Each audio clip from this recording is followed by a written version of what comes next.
Word of financial reform eliciting howls from the pits of Chicago, and one man played a big part in that, talking about, of course, Rick Santelli, the Big Sur, who is shocked that GSEs, talking Fannie and Freddie, may not be included in any bill. Rick joins us from the CME.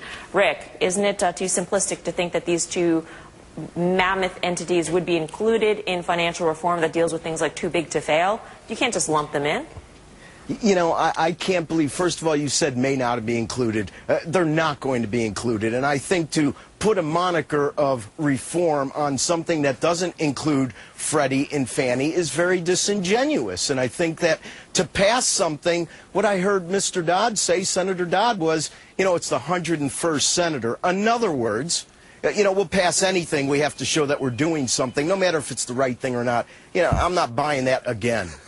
So, Rick, what if you could write the reform for Fannie and Freddie, how would you fix this? What would you do?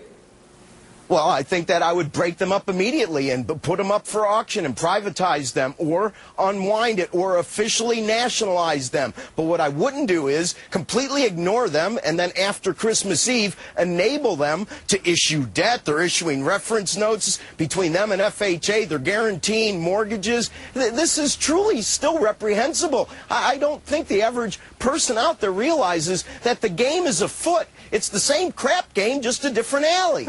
But, Rick, if you look at Fannie and Freddie right now, they own, I think, over 50% of the home mortgages. Is the timing right? Or guarantee, yes. What? Is the timing right to actually privatize them, nationalize them, address the issue? Is this the moment to do it, or you really have to wait for housing to improve a little bit more? See, and what you asked is, to me, inherent in why they don't understand what caused the crisis, and to pass anything is silly.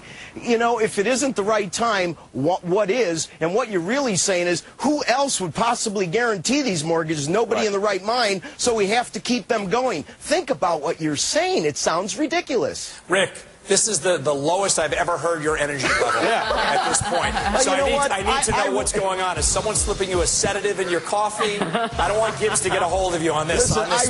I've been ranting for a year, and you'd hope somebody'd figure it out. I remember when Maria said they have to pass TARP. They passed it, took our money, and then says, oh, we're really not going to buy toxic assets. They passed the Recovery Act and said shovel ready. That shovel was probably 45 stories from the dirt, and here we're getting the same story again. Rick, the shovel was for something else, but it wasn't for the... Yeah, you're not too. It was for that crap game. All right, Rick.